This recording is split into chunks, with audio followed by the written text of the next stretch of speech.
What's good, everybody, man? What's good? Welcome to another episode of the Back Row Redskins show, man. Hey, we are back for another week. I'm excited, man. We got some great topics to talk about. Got some people coming on the show. Some will come, will hop in when they can. But first guy I want to bring up, his name is Brandon. He's a passionate Washington football / Redskins fan. He's been a fan for a while. So yeah, Brandon, man, welcome to the show. Thank you for having me. Absolutely. So let me kind of go over like the rundown of the topics that we're going to talk about today, and then we'll kind of go from there. We'll just kind of flow. And there's a few things that I'm going to talk about that's not on the show notes, so don't get nervous. Don't get nervous, Brandon. So on this episode, we're going to talk about what grade would we give the Washington football team quarterback room. We got Ladarius in the building, man. What's good, Ladarius? Appreciate you hopping on the stream. We're also going to talk about which rookie has the biggest impact this year and why. Okay. Then we're going to talk about tonight's debate is Kelvin Harmon versus Antonio Gandy Golden. For those of you guys that follow me on YouTube, we got third down. He said Spanish Jesus. Stop. Just stop that. Stop that. He's a big Steven Montez fan. So anytime you see a stream and you see third down, he's going to yell out Spanish Jesus. That's just what he does.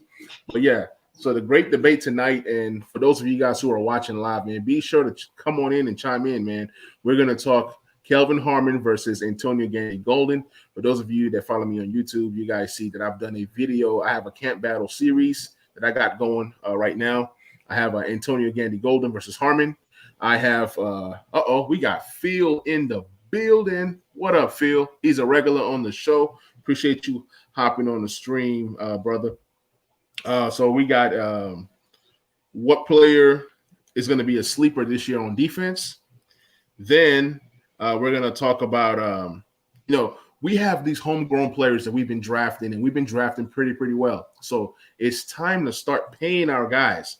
So we're going to talk about who are the next three guys to get paid. So these are the show notes, but then you guys know how I roll. Sometimes I just talk about something that's not in the show notes. Like I do have notes on Antonio Gibson. I'm going to be talking about that very shortly. I'm going to be doing a comparison of how Antonio Gibson compares to Christian McCaffrey, who was both coached by Ron Rivera. So that's going to be an interesting talk as well. So let's kick this thing off with what grade would you give the Washington football team quarterback room? On this quarterback room, we have Ryan Fitzpatrick, the Fitz Magic, or he could be Fitz Tragic, right? We have Steven Montez, Spanish Jesus. we have who else?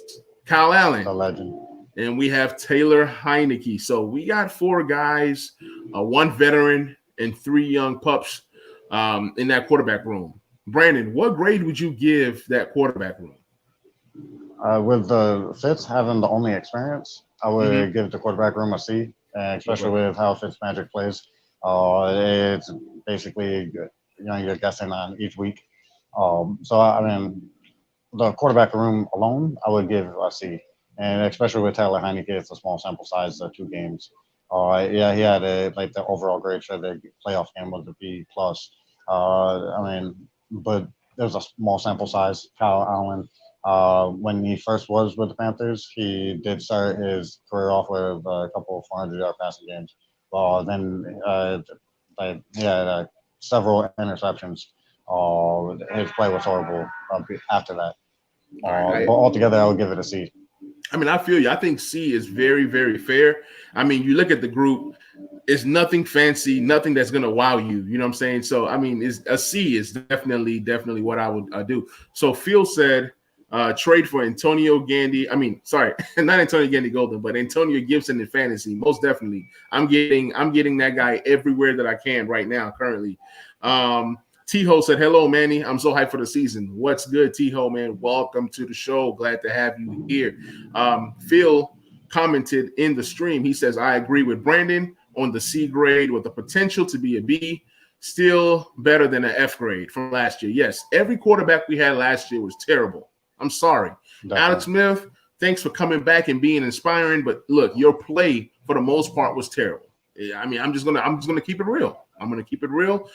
Dwayne Haskins, ultra trash. Okay, he was ultra trash.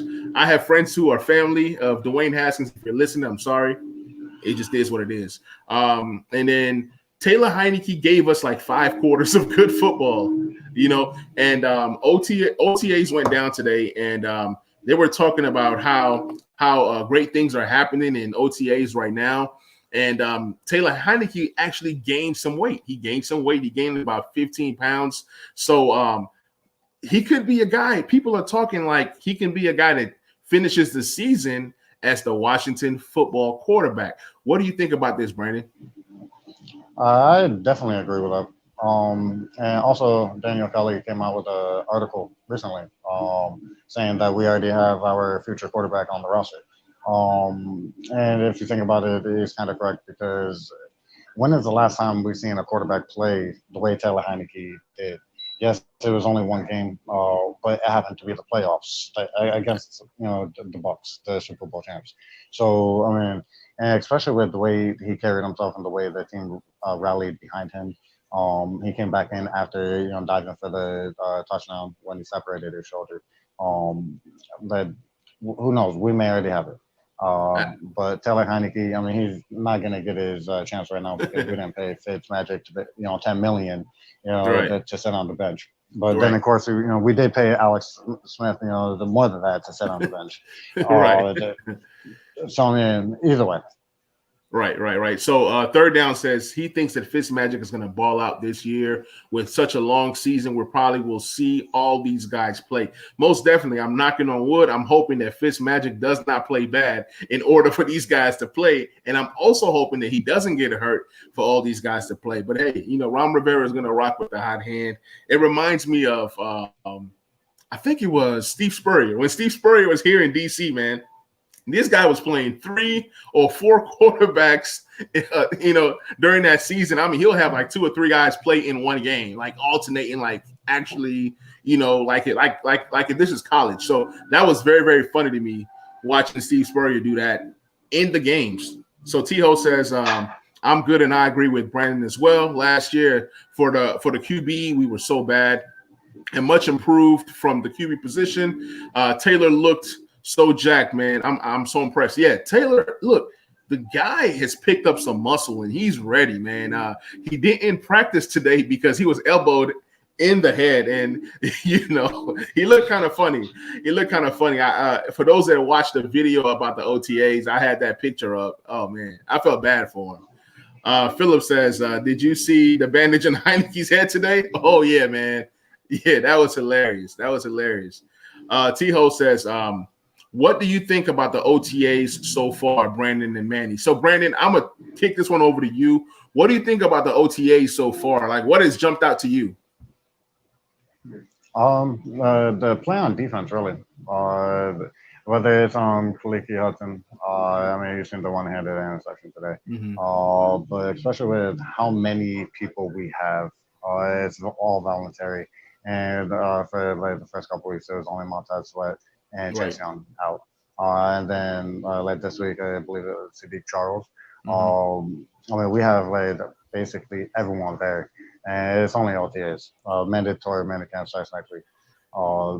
That's what stands out to me the most, and especially with how everyone is, especially with the tight end room, Logan Thomas. He reached out to Samus Reyes as soon as we signed him, and how everyone's coming together.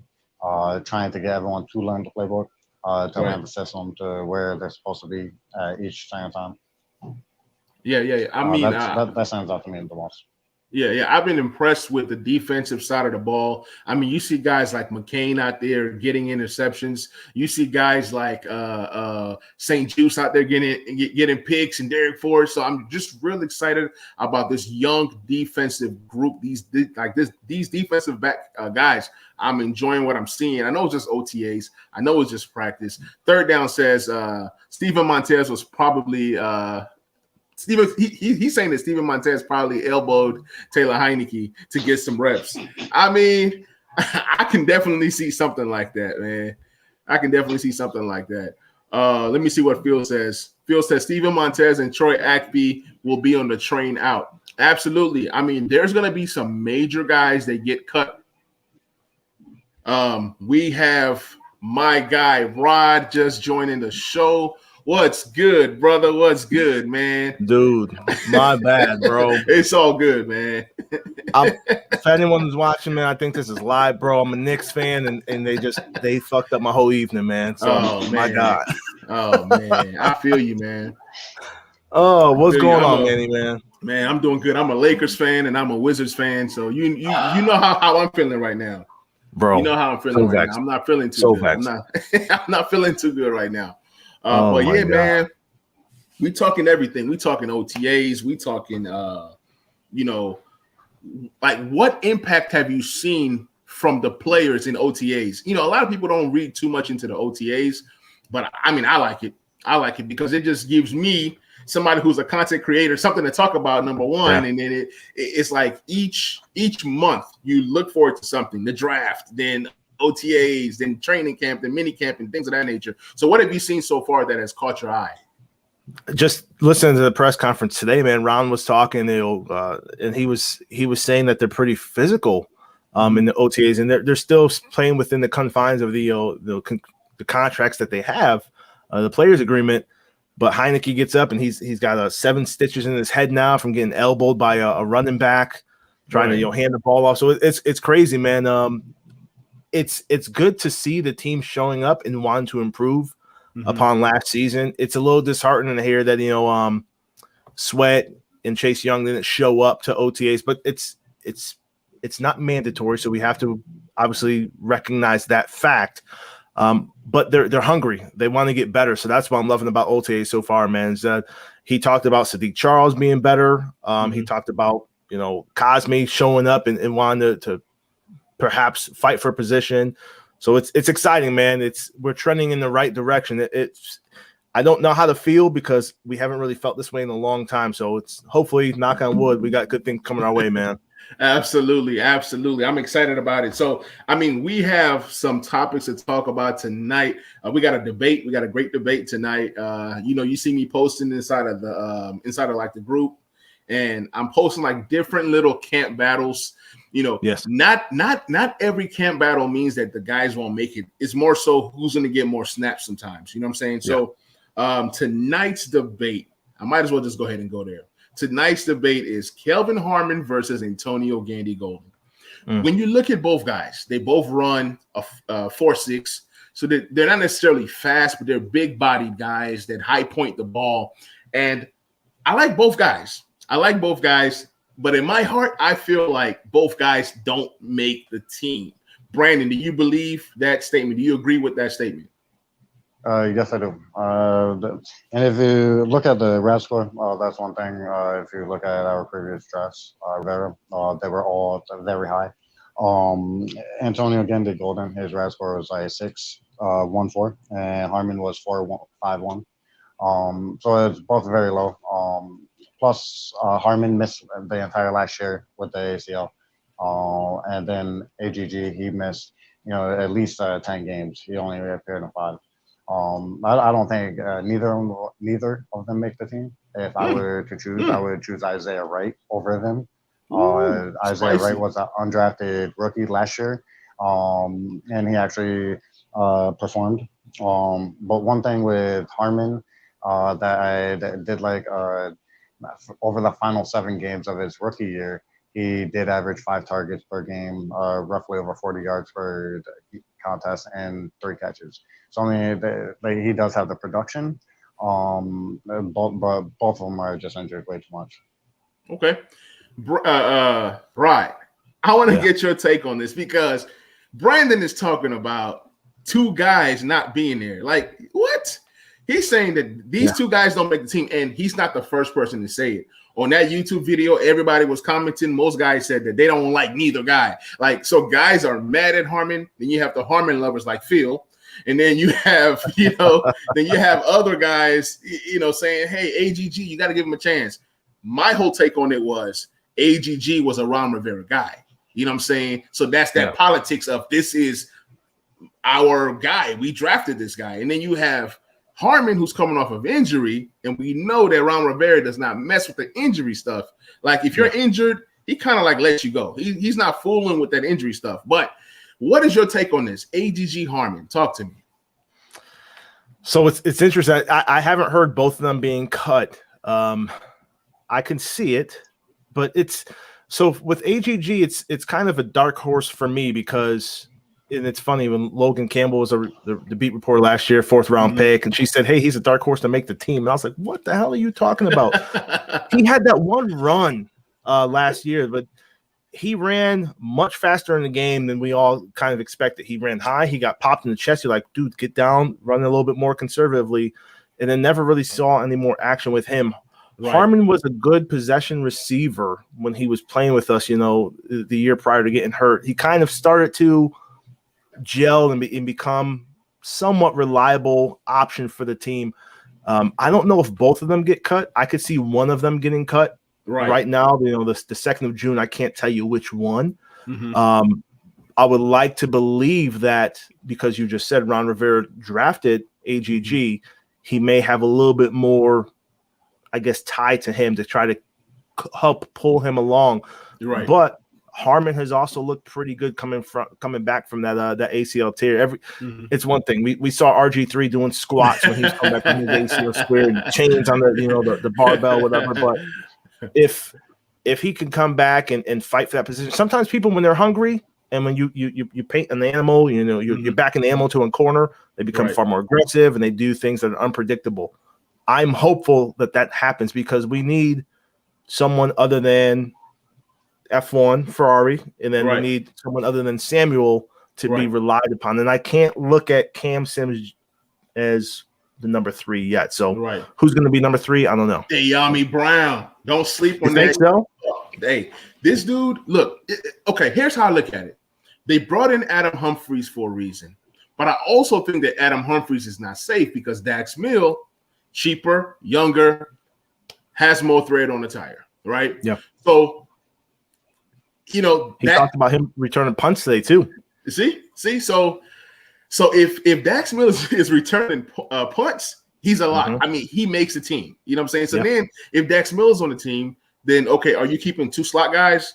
Then does that mean that Samuel is going to be on the outside? So it's like a lot to think about and a lot to take in. But we all know that Dyami Brown is a lock. He was drafted in the 3rd round, and he can be that next 3rd round talent like a Gibson or Terry to shine. So I like what he brings to the table, but I don't know if he's ready to start day 1. You know what I'm saying? It'll be lovely. It would be lovely, but I mean, we have Terry, Samuel, and then a bunch of question marks. You know what I'm saying? Yes. From Humphries being a guy that stays hurt to, I mean, Camp is going to teach us a lot. And that's why I'm reluctant to say that both of these dudes are going to be cut because, like you said, you got the first 2. You're going to probably carry 6 wide receivers, and if you have 4 question marks, I don't know if I'm jumping out and saying I'm cutting these guys. And Brandon, I mean, you made great points. I mean, he got the stats to back it up. But it's for me, I'm just like, I don't know which way we're going to go with that. But absolutely, Phil Bay was saying Brown's definitely number 3, so we'll see with that, man. But Phil is a North Carolina fan, so you can't. Okay, he's biased, man. Yeah. He's a regular on the show. He's been on the show a few times, maybe 4 or 5 times. But yeah, he's biased, man. But I do like Brown. He also said that Harmon is number 5 wide receiver. I can see that. But for me, man, it's all about what does he look like? Okay. So Mike from SW says, this is a tough question. Manny, I think you're right. The wild card is that AGG being the wrong guy. I mean, it only just makes sense. We haven't had a problem like this in a while where we're like, oh, we're going to cut some pretty good players. Right. Brandon, talk to me about what's his name? Dyami Brown. What do you like about this young kid? Hey, Brandon, can you hear me? Okay, I think we lost Brandon for a little bit. It's all good. So, T-Ho said Brown will make the team. Of course. I mean, he was drafted to be a semi-starter. I mean, Brown, when I listen to like different podcasts and things of that nature, I'm starting to listen to people's draft pod, right? To kind of see where their heads were at. So my guy, the Burgundy Network pod, y'all go check him out. I was listening to his mock draft, and he was talking about taking De'Ami Brown 51. So if you're taking De'Ami Brown 51, that just shows you how highly touted this guy was. You know what I'm saying? He was definitely one of the top 7, top 8 wide receivers that people were looking at in the draft. And for us to get him with our 3rd, 2nd round pick, this guy's going to be a steal. This guy's going to be a steal. Third Down says Cam Sims will make the team just off of special teams. I agree with that statement. Cam Sims, to me, is a semi-lock to make the team. How do you feel about that, Brandon? Cam Sims, he was our second the most productive receiver last year. He actually played the 2nd most snaps among the receivers last year as well. I'm high on Cam Sims. I like him a lot. I say he is a lock to make the team just because of his experience that he has, and out of the receivers, of the bottom half group of the receivers, he has the most experience. Okay. That's why I think he's a lock to make the team. No, I feel you. I mean, I have him as a semi-lock. I have him more as a lock to make the team than Adam Humphries. That might be a spicy take, but that's how I feel about it. Phil says De'Ami Brown is more than just a deep threat. Yeah, this dude was out there running routes. When I look at wide receivers who go deep or run deep routes or get separation and all that stuff, I look at, can you run routes? Because you look at a Tariq Hill, however you say his name. He seemed like a one-trick pony at first, punt returns. I was thinking of that great returner, Hester. Another Hester. Nah, this guy is running some real routes. In the last 2 seasons, he's shown that he can be a receiver that does it all, even at the height of, they say he's 5'9". I think he's more like 5'7", but, he does his thing. Speed kills. And that's why we have 3 guys who run a very high 40. You know what I'm saying? So when you have a lineup of Brown, Samuel, McLaurin, I think that's where this wide receiver group is headed. Next year, most definitely. Those are your top 3 guys. When you have these 3 guys and a quarterback that can throw the ball, we had quarterbacks that could check down last year, but this year we finally have guys that can throw the ball. I mean, a couple guys that can throw the ball. I know that the quarterback situation is not the best situation. We talked about quarterback before you hopped on, Rod, but I want to ask you the same question. Out of the 4 guys that we have in our quarterback room right now, including Spanish Jesus, Steven Montez, I don't know where Third Down is in the chat, but he's coming with the Spanish Jesus chats. But what grade would you give our quarterback room? Probably a C+. When we first got Fitz, I was living. I was like, this dude's a bona fide loser. But you have to. I think I don't have the numbers up in front of me, but I think his record's like 57, 81, and like 2 or some shit like that as a starter. Right? But it's that's and I hate that we fans, media, like whatever, we look at the quarterback starting record as indicative of whether or not he or she he can play the game. And unfair to him perhaps is he's probably walking into the best defensive situation he's ever had on the other side of the ball for him, Fitz, that being Fitz. Right. I'm reluctant to say, hey, it's a B or it's an A. That's foolish. I don't think Fitz has even won a playoff game before. But I think it's an improvement from last year. I was a big Haskins dude. I wanted him to do well just because he's the 15th pick. You draft someone, you want them to do well, and you want to stop the constant search that we've had for decades now as Washington fans. Right. But if we play conservative, meaning we don't necessarily put the entire game on Fitz's shoulders, we'll be fine. But allow him to stretch the field when necessary, but don't just chuck the ball downfield because he has a large arm. I think we'll be fine. We'll be fine. We have to run the ball, and then the quarterbacks will get it done. But Fitz has to be our guy for 16 games. We can't go back and forth and play quarterback roulette. And that's the biggest thing. Stick to your guy and go 16 games, 17 games with him. Yeah, I almost said, 17 games now, right? Yeah. I'm gonna correct myself.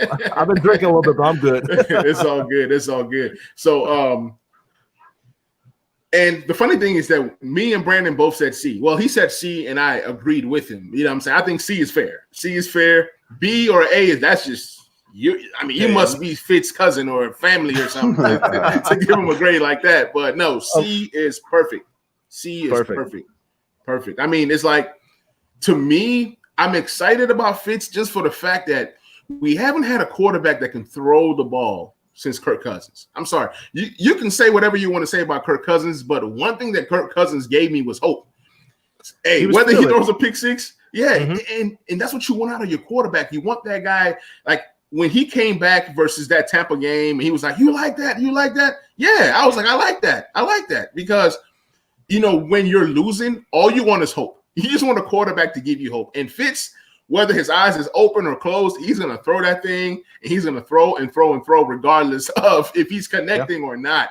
And to have the kind of weapons that we have, I'm not going to say that Fitz hasn't had these kinds of weapons. He has. And he's only had like one or two good seasons. I think they would have been in the playoffs last year had the stupid coach for Miami. He pulls Fitz and then goes with the young guy, and you see what happens. They go 10-6 and miss the playoffs. They should have made the playoffs.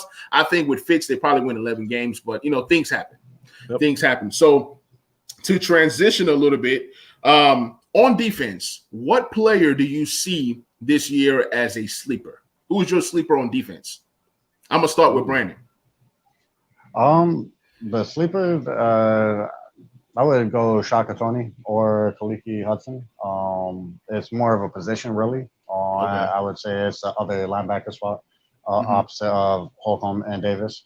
And if you look at the top 5 defenses, they all have good middle linebacker play and free safety play. I was going to go with my boy Reeves, but with the signing of McCain, I can't, just because he's hardly going to see the field now, which is sad. But I would have had to go Shaka Tony. And one thing about Shaka Tony, in college, he's 4th all-time on Penn State's all-time sack list with 20 and a half. Micah Parsons has 6.5 altogether. So, and especially with the transition to defensive end from outside linebacker, right? John Bostic, I mean, he's horrible against the run, and he's supposed to be taking up the last linebacker spot. So I see, maybe Tony or even Hudson coming in, maybe like week 3, week 4, and taking over from there. Absolutely. What about you, Rod? Probably cliche here, but I'm gonna go with Derek Forrest out of Cincinnati. So the safety position is a weird position group for us because a lot of fans hate Landon Collins. They say that he plays better in the box. He's not really a good coverage guy. I get it. Right. Curl played really well last year. And I think that Forrest will at least enter the conversation. And will he be a bona fide star? Probably not. But I think that he'll play better than his draft profile said he will play. So that's why he's my sleeper. I think that he'll outperform what the draft guru said he will do in this league. So fingers crossed. Absolutely. So for me, I don't know if you guys have seen my video, but I posted a video yesterday about Khaleke Hudson after he made that one-handed interception. I mean, he was a guy that was used all over in Michigan, with that viper roll, attacking the quarterback, and they call him a box safety / linebacker. I guess he was what Josh Harvey Clemens was supposed to be. So I'm excited about Khaleke Hudson this year, especially if you have him playing that will linebacker position and you have Jamin Davis in the middle, and then you have what's his name, Holcomb playing the Sam. I'm okay with that. Holcomb played the Sam last year and played pretty well. But what I've been hearing, so from the chat, these guys are dropping some nuggets down here. Somebody was talking about Shaka Tony possibly transitioning to outside linebacker. And I think the linebacking position that Shaka Tony would fit because of his size, he's not a big guy. He's kind of like Ryan Anderson in terms of size, but maybe a little slimmer, more athletic. So imagine Shaka Tony as a Sam linebacker, a guy who's standing straight up. He doesn't have the fingers in the dirt behind that front 4. That's just another guy to go and attack the quarterback, just to kind of get creative. So you kind of look like in the Senior Bowl, I believe they had him playing some outside linebacker, covering some people a little bit to kind of see if he's versatile.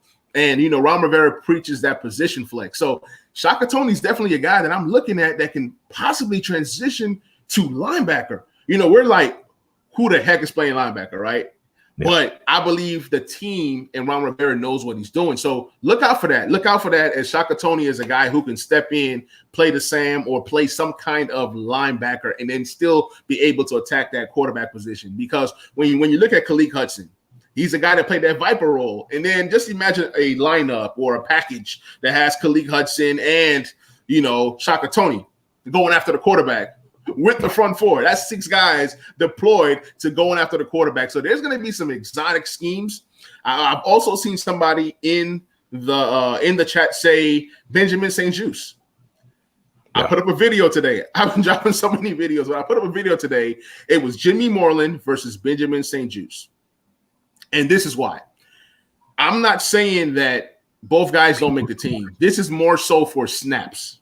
Okay? Now, if Jimmy Moreland takes that next step, right, he's going to win that starting slot corner position, right? But if Benjamin St-Juste shows us that he can be a starter day one, what if we move Kendall Fuller to the slot, Benjamin St-Juste to the other side, opposite of William Jackson III? I'm just saying, it's just a theory. Rod, what do you think about that statement? I like his size for sure. And if nostalgia plays true, Kendall Fuller was absolute stud for us in the slot before, he got traded for Alex Smith a couple seasons ago. So I wouldn't be opposed to it, but I'd have to look at the salary numbers. And granted, just because someone's getting paid as an outside corner, you don't necessarily have to keep them there. But it will be a point of contention, for the team to say, okay, well, we're paying a safety a ton of bucks. We're not playing the outside corner, playing the slot. Yeah, but BSJ, he's got size. He's rangy as hell. And the NFC East has been reloading on wide receivers across the division. So if whoever let the best man win the job, and that is all I'm going to say. So you have to consider the price point, but at the same time, best man got to play. So if he outperforms and he makes a lot more sense on the outside, I'm all for it. Do it, man. Absolutely. I'm going to say 3 things, and I'm going to turn over to Brandon. First thing I'm going to say is I understand that Kendall Fuller gets paid some decent money, but what counters it is that Benjamin St-Juste does not really get paid. So at least for this year, it kind of just works. You know what I'm saying? It's like, okay, cheap contract, big contract. Maybe we find a Kendall Fuller replacement down the line, 2-3 years from now. So from that aspect of it, it kind of works. Kind of like how you have like overpaid wide receivers, overpaid tight ends, right? And then a rookie quarterback, and you kind of use that contract to kind of build out your team and fill other positions. So yeah, I'm not too much upset about it if Benjamin St-Juste is the starter, because okay, we make up for it in what Kendall Fuller is getting paid on the inside. Now, shout out to my guy Peter. You guys go follow him, man. He does a great job on YouTube. Take This L Sports. He says that Jamin Davis is a freaking animal, bro. I can't wait to see what he does. I'm excited about Jamin Davis. Brandon, talk to me about what were we just talking about? I'm just kind of all over the place. I'm sorry. Kendall Fuller. Yes. About Benjamin going to outside. Yeah. So which 3 combination do you like? Do you rather see William Jackson III, with St-Juste outside and Kendall Fuller inside, or you rather Kendall Fuller and William Jackson III and Moreland on the slot? I mean, if it's not broken, don't fix it. As the saying goes. But I don't get the Washington franchise and trading, some of the best players, basically a nobody. I'm not saying Alex Smith is a nobody, but he was almost there. Look at, we traded Champ Bailey for Clinton Portis. And then, we traded the best slot corner in the NFL for a quarterback who is, about to retire anyways. He comes here, plays 7 games, breaks his leg, and then basically his career is over. No knock to him, but Fuller, he's best in the slot. Kansas City didn't know how to use them. They had them playing safety. I mean, obviously they didn't watch every play. But the best combination is Fuller in the slot. That Jackson, he'll allow us to play more man, but he's going to be on the outside, and ideally to have Benjamin St. Juste to be on the opposite side. Right. And there's two things that makes me confident about Benjamin St. Juste. Obviously, he has to perform in camp and earn it. They're not going to hand it to him. I like his size. 6'3", you can't teach size, right? He's strong. He's physical. He's more of a pass breakup type of guy. And this is the kind of guy you want to put on guys like the Kenny Gallaudays, which William Jackson is going to shadow the best receiver. And I hope that they let this man travel. You know what I'm saying? I think so. If they let him travel, man, he's going to destroy some guys. But also, Benjamin St. Juste, he's another guy that's similar to William Jackson in terms of being physical. That like they're gonna jam you up. They're gonna use their hands. They're gonna try to break up everything. And there was an interception that Benjamin St. Juste had against Terry McLaurin in practice, and everybody went crazy. I know it's just practice, but those are things that you want to see. Like you want to see a corner that can go up and get it. No knock to guys like Jimmy Moreland. Jimmy Moreland is like 5'9", $179. You know, God bless his heart. He be trying his best, but there's a reason why Jimmy Moreland was drafted in the 7th round. You know, he's people's corner, fan favorite. I get it, but sometimes you just you got to upgrade on every position and kind of put the emotions away.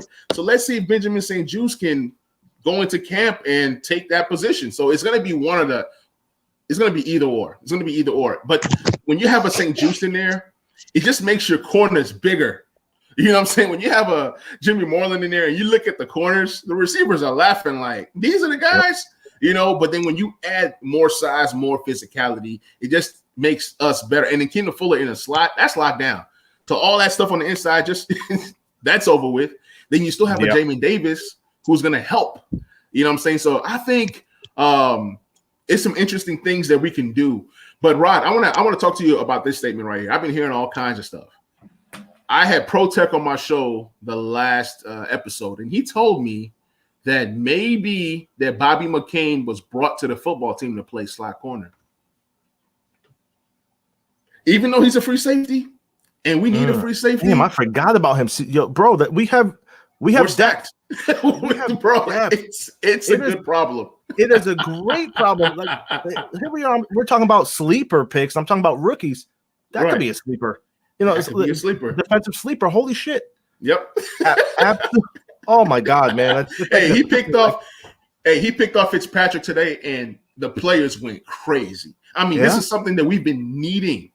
Not just can he play the slot corner position, man. There's times when we're going to play 5 corners, or 5 defensive backs.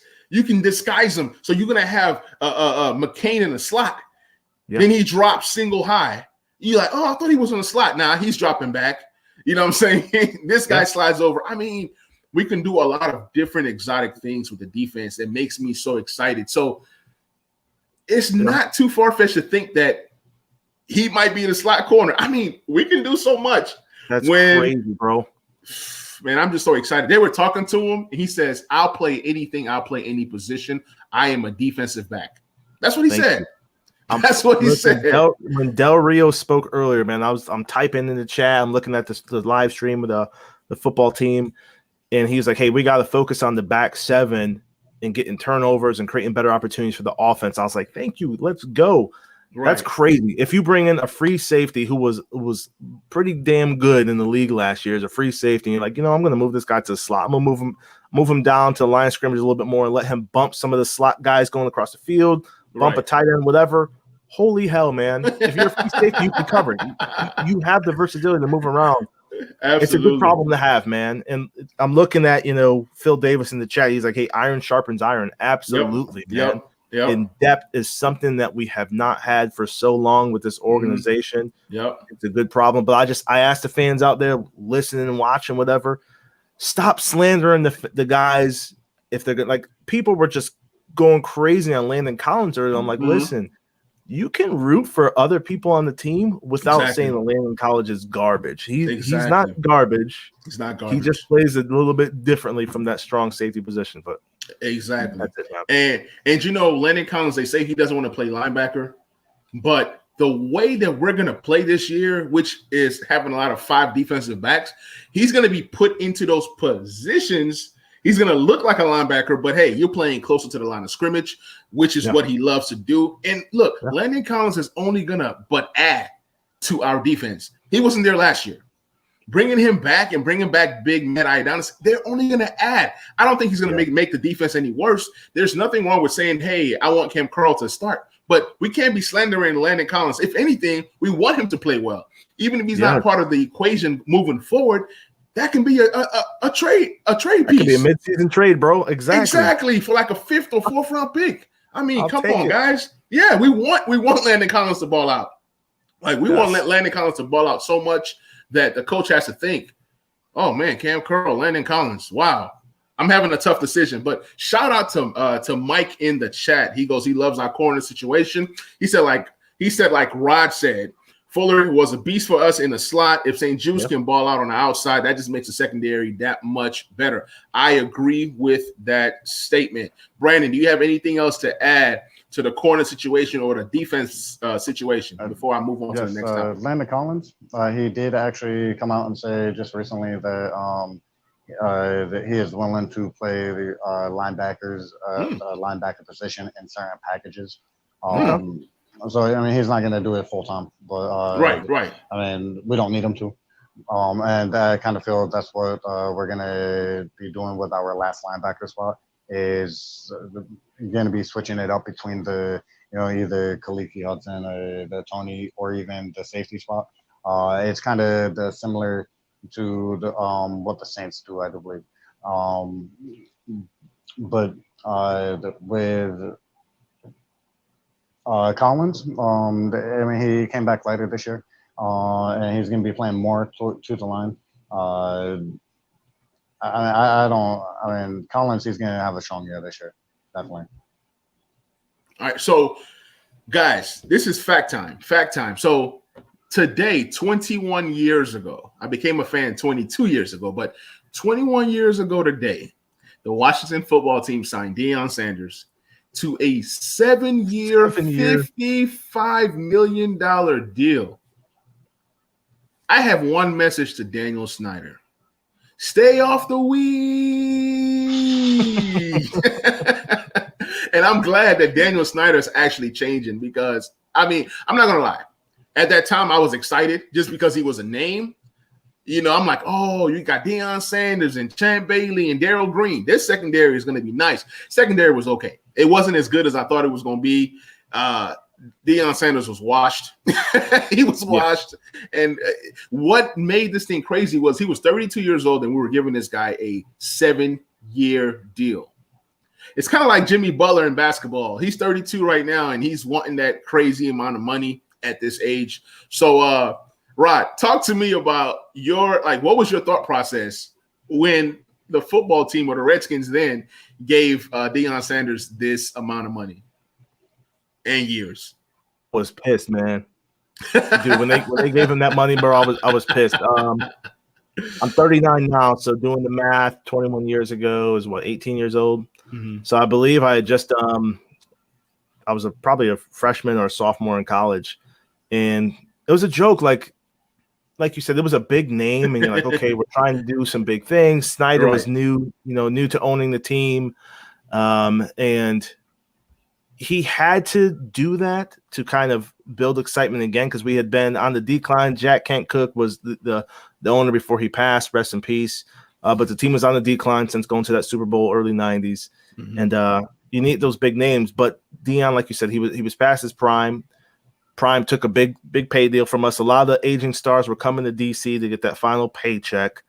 What really hurt me the most, though, is when he got that deal. He retired like that after that season. Stayed out the league for a year or two, and then went to the Ravens and actually played a hell of a lot better with Baltimore. He did. He did. So, but they had a much better squad around him as well. I think that we are past that era of Washington football. So I hope so, at least. No more aging stars coming for paydays. Yeah, we're getting like bargain players, and even if we do get an agent star, it's for like a veteran minimum deal, like an Adrian Peterson, and that worked out. So I like what we're doing now, opposed to what we used to do, just throwing money away. Phil had a good point right here. He says Landon Collins, McCain, Curl, Fuller, and William Jackson III all on the field at once. It's crazy. You know what's crazy about this lineup is that these guys, besides Landon Collins, can kind of be moved around all over. But having these 5 guys on the field at the same time, I see some ball hawk guys. I see some guys that can tackle, some guys that are nasty, that can hit you in the mouth. And if you have a lineup like this, it kind of helps with guarding tight ends. Tight ends have hurt us, and with a lineup like this, that definitely means that Jamin Davis is going to be in the middle of the field as well. So I'm glad that we got some guys for tight ends this year, some guys for running backs. I really want to see how we tackle. Next, a guy, third down, he had another good comment as well. He says he still wants us to bring in KJ Wright. How do you guys feel about the linebacking group right now? Right, like what's going on? I mean, are you confident? Do you feel like some of the younger guys can step up and have a role? I'm kind of worried for me. They have to step up. They have to step up. It's no longer next man up. It's, hey, you're up. Let's come in the damn game and do the job. Aside from Holcomb coming back, is Holcomb going to be the Mike for us, or is he? I think he's going to be the Sam, like the strong side linebacker. That's where I see him, because he's not the Will. He definitely can't cover. So, and then in terms of having that smart guy in the middle, is either going to be Jamin Davis or Bostic, if they just love him so much. But I see Holcomb probably as the Sam strong side linebacker this season.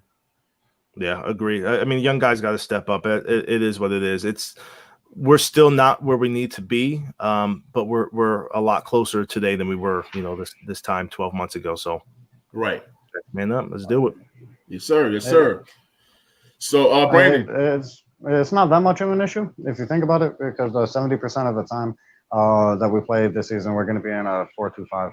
Right. So, I mean, most of the time we're only going to have the 2 linebackers. So it won't be that much of an issue with Holcomb and Davis. And with Davis being on the field alone, he can play all 3 slots. So either way, he's going to be on the field. But I mean, with him being in the middle, last year the rush defense was 13th in the NFL. I mean, okay, but it's not the best. Right. And that was our biggest weak point last year. And with Davis being in the middle, I mean, the Bostic, he can just go to the weak side to do what he's been best at his entire career, and that's coverage. I mean, and he's been, his run support was, his lack of, the big negative his entire career as well. So I mean, it's not that big of an issue, but I mean, if we can sign KJ Wright, then I mean, I definitely would.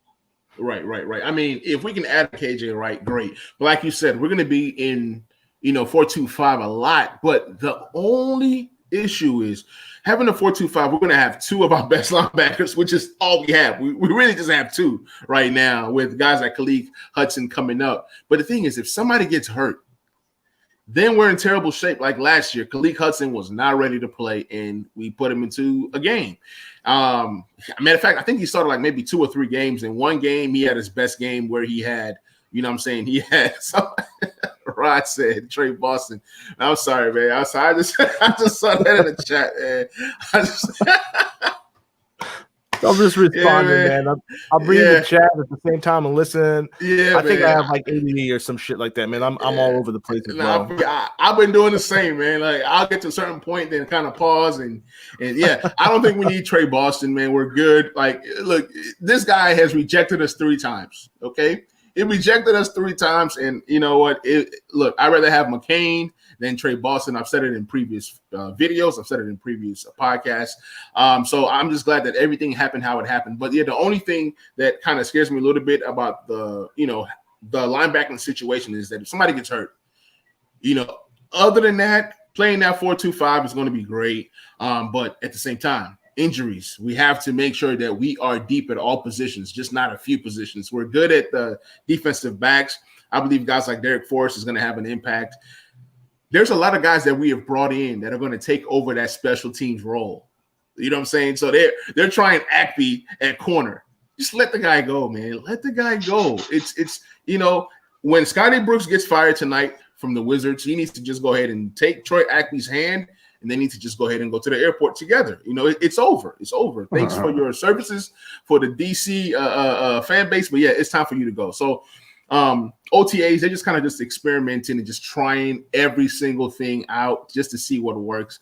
I wouldn't even be surprised if they put Acme at receiver, but we already have enough receivers now. They should have tried it last year. I mean, he was a receiver that converted to safety. Maybe he was better off as a receiver than he was safety. That's just a tough transition. Yeah, a Dunbar doesn't happen every single time. Yeah, you grab a guy and you switch him and it looks good, it looks nice, but it's like 4 years of training. You know what I'm saying? I think that the franchise says, hey, we're done with Acme. The same way that we were done with Jerron Christian, we're just done. Some projects just don't work. Sometimes he didn't tackle well and took horrible angles.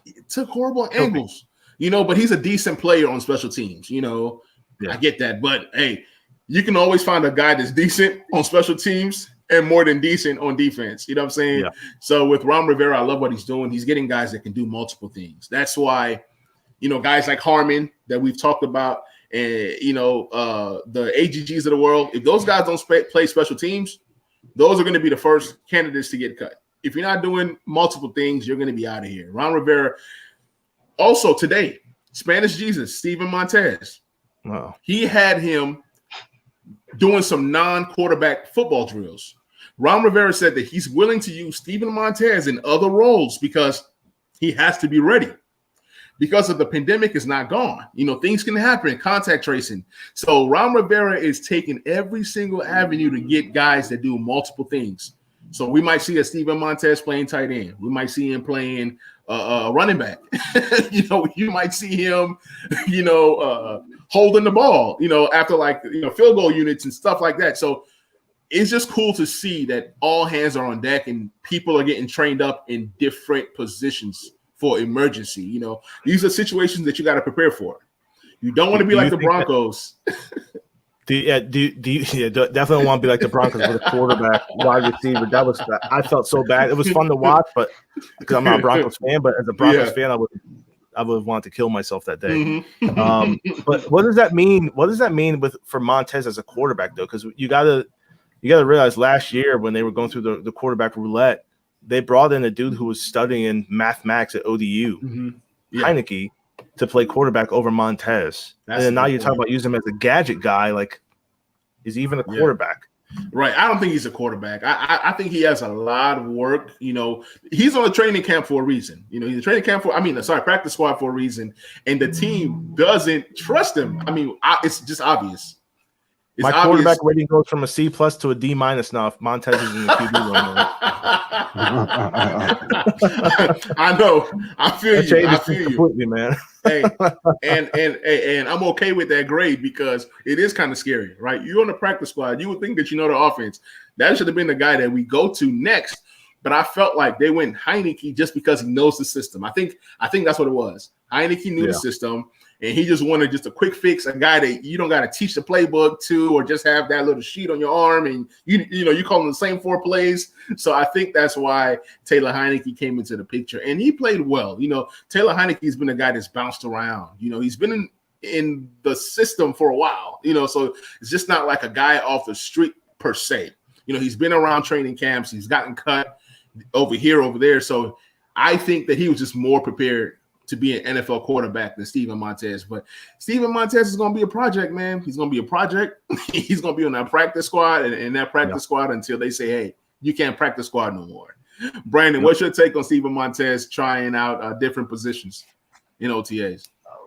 It's probably the only way that he has a chance at making the roster. If my memory serves me correctly, I do believe we only originally even signed him initially last year because of the whole pandemic thing, and so we could have an extra quarterback.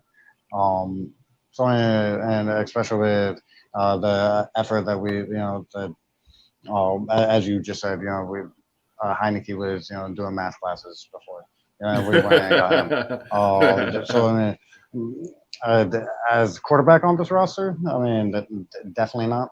Maybe practice squad quarterback. Right. But that's about it. If I mean, he could do the Tebow effect. I had to throw that in there. And switch to tight end. And then he could have a really good chance at a career in the NFL. But Right. who's to say if he does switch to a different position? That I mean, because we've already even seen him play, as a quarterback. Right. I mean, so we're already going to write him off as a quarterback. I mean, he hasn't even really got a chance to play. Right. I mean, and that's kind of how Taylor Heineke kind of was, just kind of bouncing around, just sticking around, just learning and learning and learning. He's going to get an opportunity to play quarterback, but it's going to be years down the line. I don't think he's going to get a chance on this team. It may be a scenario where we draft a quarterback next year and then we get rid of Taylor Heineke and Kyle Allen. Then he might be a nice, cheap piece for a third quarterback. You know what I'm saying? So you just never know. Third Down is part of the Spanish Jesus / Steven Montez club. He's the president of that club, actually. He says Steven Montez is 6'5", he's 240 pounds, and he runs a 4.6. Yeah, that's nice. Try him out at tight end. I mean, we got a guy that's never played tight end, trying out at tight end. So, why not get all the athletic guys as possible? Samus Reyes looks damn good doing it. He does. I had to fucking take my phone away from the wife, get off the IG, turn away. Dude built like fucking Adonis, man. Yeah. But he's catching the balls with his hands, and that is probably one of the most encouraging signs for any young receiver, tight end, whatever. He's not making body catches. Yep. You can tell. I'm just looking at what Phil Davis just wrote, man. Yes, Montez should not be allowed in the QB room. When he put the damn coat on Heineke last in the damn playoff game, like he was a pit name Slickback, I said, "Who the hell is this dude, man?" He was breaking the ball. I mean, he was from camp. I said, "Hell no, man! You can't be my quarterback doing that shit." All right. Hey, I would take Te'amu as well. I know you talking about Te'amu on that last chat that we had before. Yeah, Te'amu, man. He's a guy that played at Ole Miss, had some pretty good wide receivers, so I will not be mad at that. So let's go ahead and get to the last topic of the night. Now, this question right here is interesting. So it says, it's time to start to pay our homegrown talent, right? We've been letting players go for years. It's time to start paying our homegrown talent. We've drafted some guys. That's what sucks about when you draft guys in the first round and they hit, you know what I'm saying? Then it's like, okay, you got to go ahead and pay these guys. Oh, man, we got On the Warpath dropping in. What's good, brother? What's good?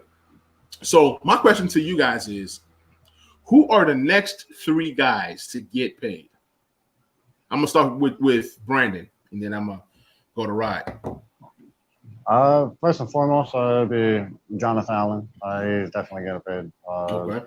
I just realized this earlier that this past year, it was his first season as a defensive tackle in the NFL when he was a defensive end previously.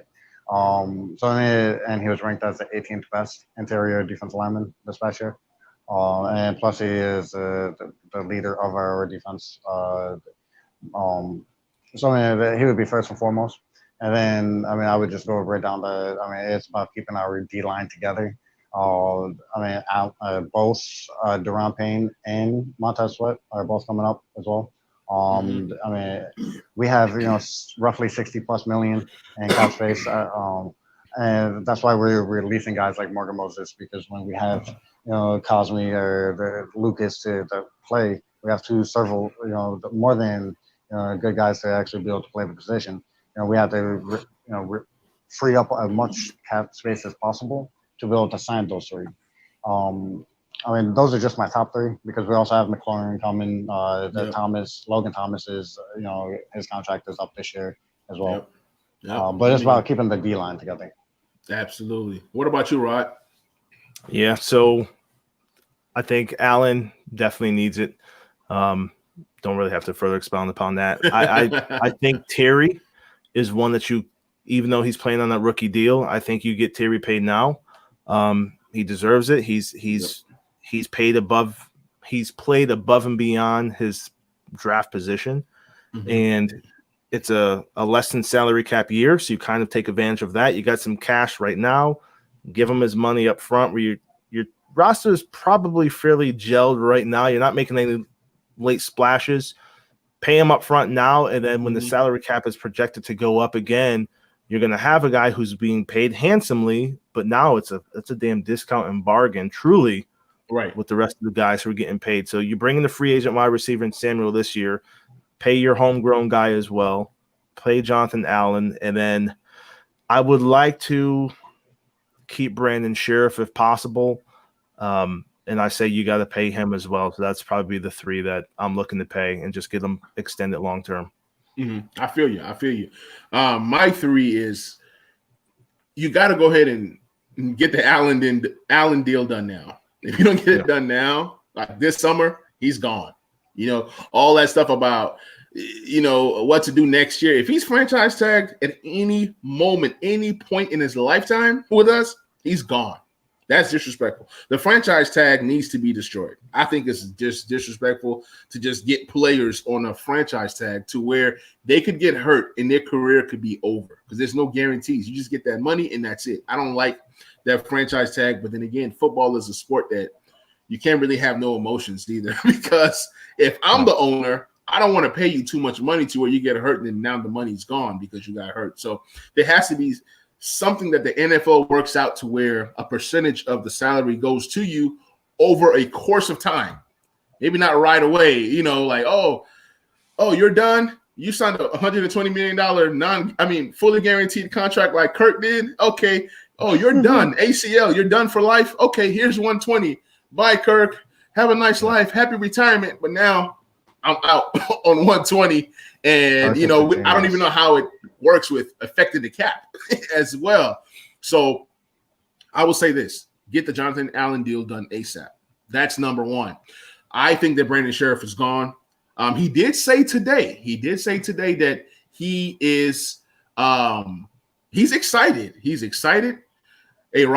Brandon Sheriff is excited. I mean, he was, talking about Samuel Cosme, and he was talking about that he wants to return, but his agent is going to handle all of that. So that's encouraging. That's encouraging right there. So it shows that he's still part of the plans of what the team is, doing right now and things of that nature. So Rod is out here praying for Sheriff. Yes, Sheriff could. I feel you. Sheriff could return, but I just think that, like I said, that franchise tag thing is disrespectful, and you've disrespected the man two years in a row. So now you got to pay him $20 million a year. I mean, it feels like Kirk Cousins era all over again, in the era being ROR, meaning you're continuously franchising a guy that deserves to be truly extended.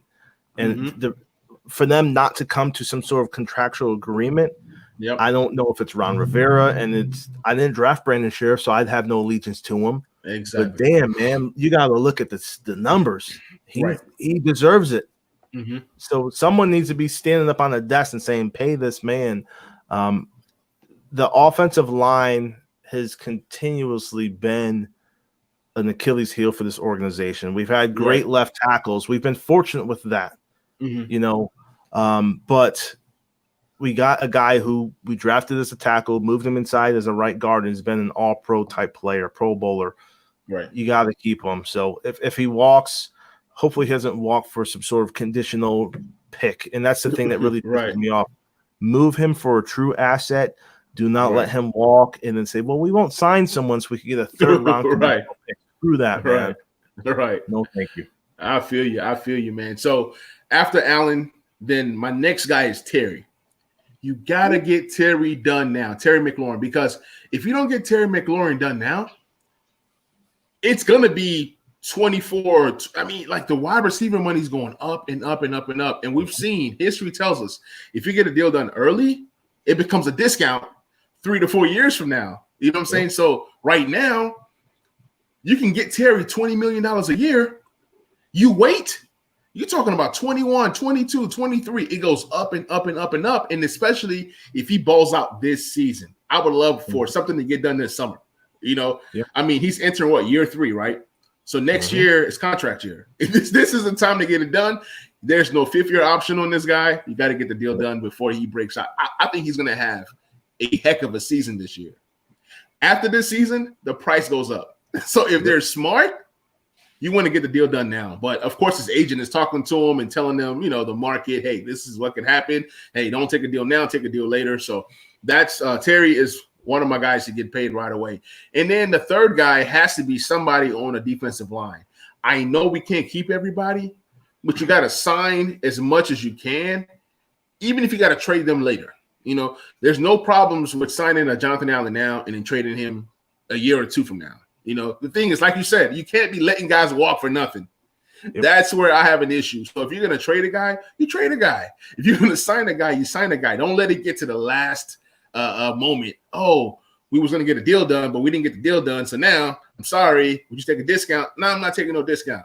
You know, and then it becomes that whole franchise tag stuff and then this and that. So those are my three guys. Just anybody on that defensive line, because I believe that our championship window or our playoff window is now. You know what I'm saying? As long as this defensive line stays together, this is our window. You can't say, oh, we're not ready. No. I'm talking Super Bowl. I'm talking playoffs. I'm talking contention. Why not? If we're not talking Super Bowl and contentions, then what's the point of watching? What's the point of playing? You play to win the game. You don't play just to play it, right? So, I mean, every time if I'm a player and I step out on the field, I'm playing to win.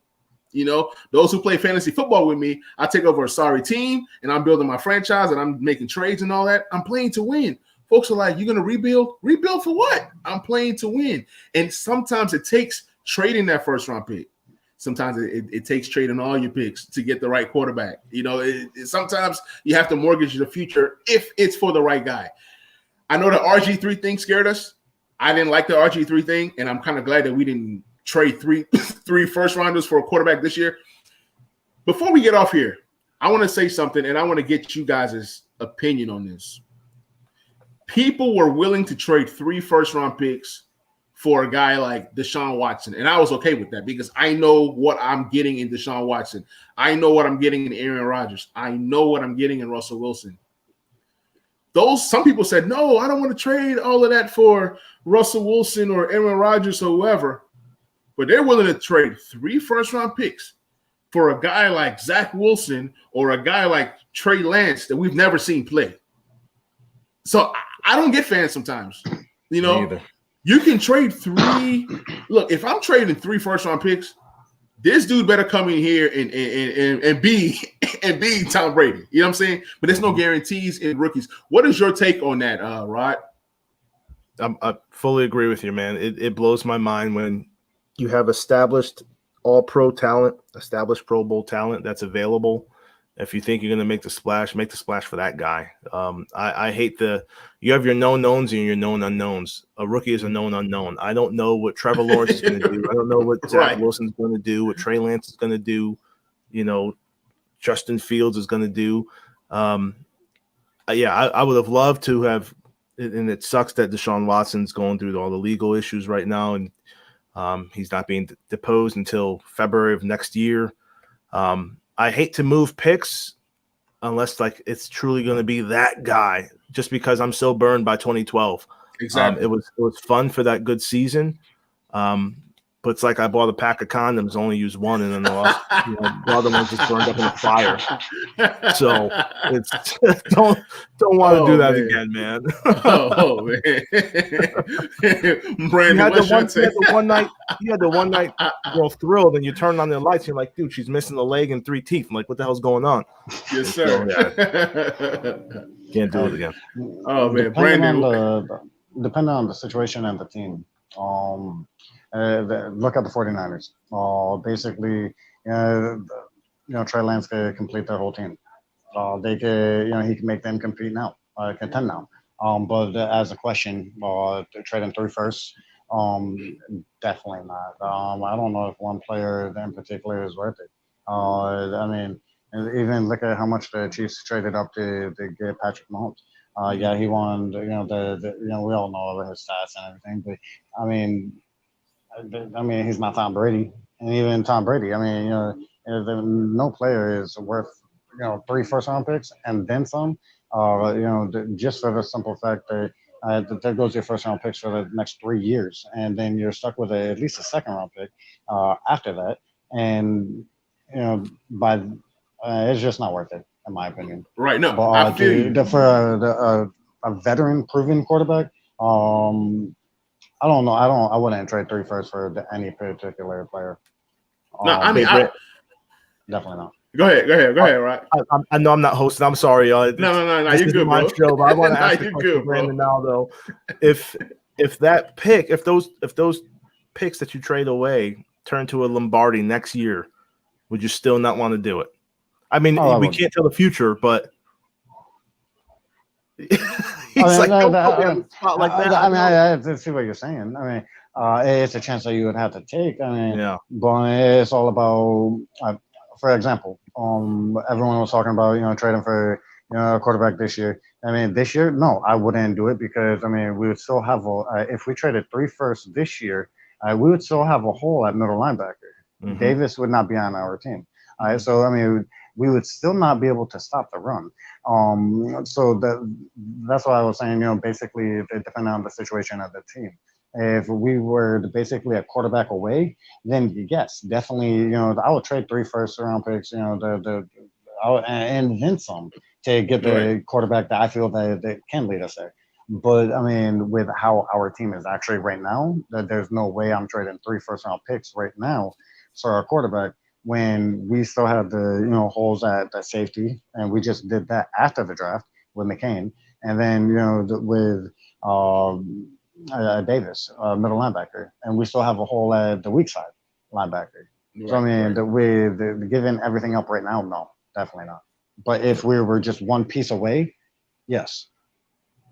I mean, it makes sense because that's kind of how I was thinking as well. I didn't want to trade anything this year, meaning that we had so many holes. We had so many holes. And even though we have Logan Thomas, I still felt we had a hole at tight end because Logan Thomas, his contract is coming up. He might say, hey, y'all done played me into a nice little tight end. I feel like I'm a top 5 to top 7 tight end now. That's his mindset. He's probably like top 12. But either way it goes, he's a starting caliber tight end, and he's going to want to get paid. So it's like we had all these different holes. But as we continue to build this roster with the right quarterback, look, I'm all in. We got the weapons. We have the defense. You're not going to be solid at every single position. We're decent at offensive line right now.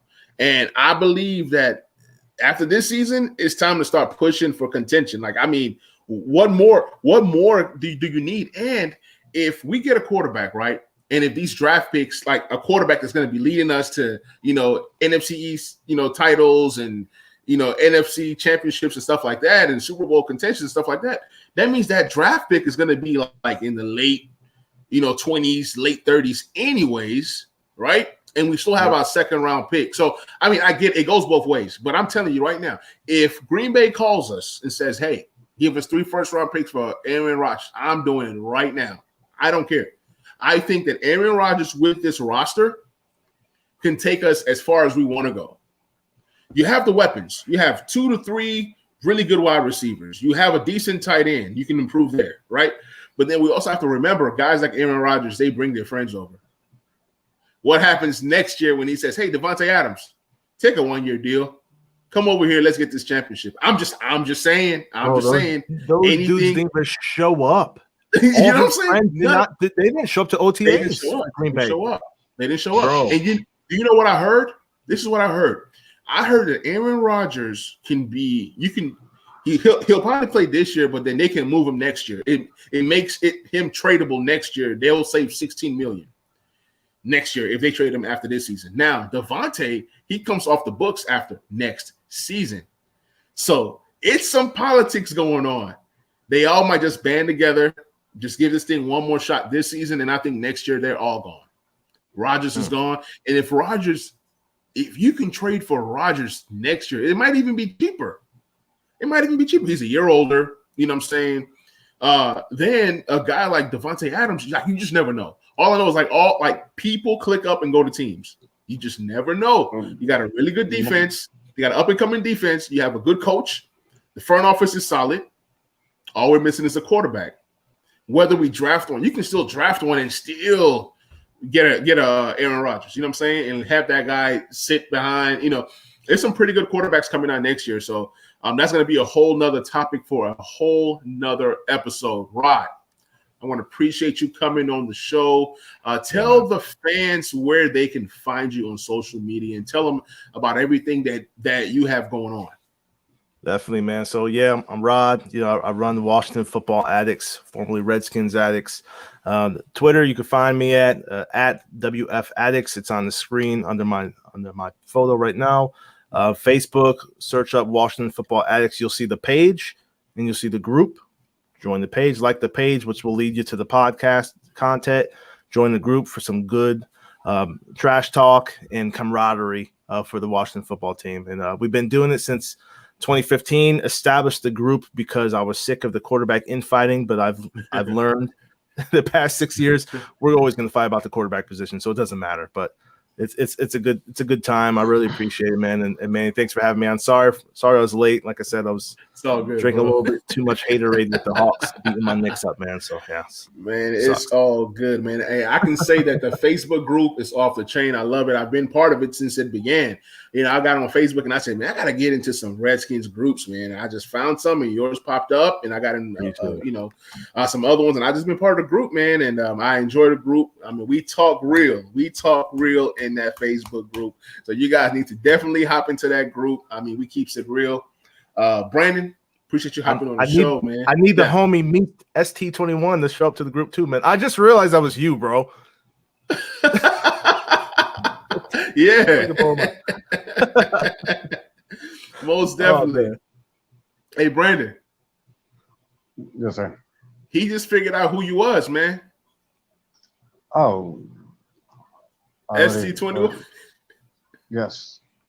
I just Twitter, man. You've been chopping up with me since I was on man chat before, whatever. I just realized that it's you right now, man. So I appreciate you. Brandon's cool as shit, man. You're cool. My bad. I actually meant to put the Mies ST21. But I actually put my name. My bad. Yeah, man. And what I've been doing the past, I want to say 2 months, is that I've just been collecting fans and content creators.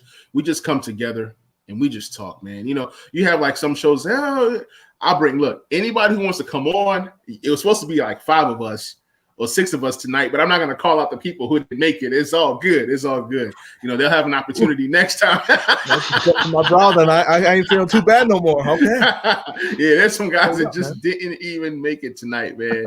So yeah, let me see. I think T-Ho asked one question, and I'm gonna answer it before I go. It says, I'm so conflicted about getting a quarterback or wait for the draft. I mean, we just kind of have to play it by ear. We're gonna kind of see how the offseason flows, because there could be a scenario where Aaron Rodgers is released, which sounds crazy, but he could be released, and then they can give him respect to, hey, pick your team. Mm-hmm. That's not going to happen. But, if they wanted to, that can be a sign of respect. Hey, pick where you want to go, and, thanks for your services. Especially if they win a Super Bowl this year, I still think that Aaron Rodgers wants out anyways. Either way it goes, I think he's done. He just wants out. So maybe he wins them a Super Bowl, and then he gets to choose his team next year. So you have to look at the market and see, what is the market saying? Who are maybe Deshaun Watson gets cut. I don't know. So a lot can happen between now and next summer. So you just can't really just say, hey, I don't know what to think. And maybe a quarterback that we really like, knocking on wood, maybe gets hurt and slips in the first round. So a lot of things can happen. A lot of different scenarios can happen. So I'm not too much worried about what we do at quarterback. All I know is that we are going to get a quarterback. Hey, Brandon, tell the people where they can find you on social media, and you can plug anything you want to plug. You can find me at Twitter, Meast, MEAST, 21, ST21, Sean Taylor. But that's pretty much all I have for social media. Just Twitter. But I'm about to be starting my own podcast, YouTube thing. So in the future, sometime, hopefully. Good shit. Awesome, man. Hey, once again, everybody who's in the chat, Phil, T-Ho, Third Down, Warpath, just so many names, man. I appreciate everybody who was come on tonight and chopped it up with us to make this show a success. I appreciate you guys. Appreciate the love. If you guys are new to the channel, please subscribe, please like, please share. I'm dropping content just about every day. Sometimes I drop 2 videos. I got the Dax Mill versus Humphreys video up. I got the AGG versus Harmon. I got the Khalid Hudson video. And today I just dropped the Jimmy Moreland and Benjamin St. Juice. So you guys check that out. This is the show. This is the crew. You're listening to the Back Row Redskins show, and we are out. Y'all have a blessed one, man. Peace.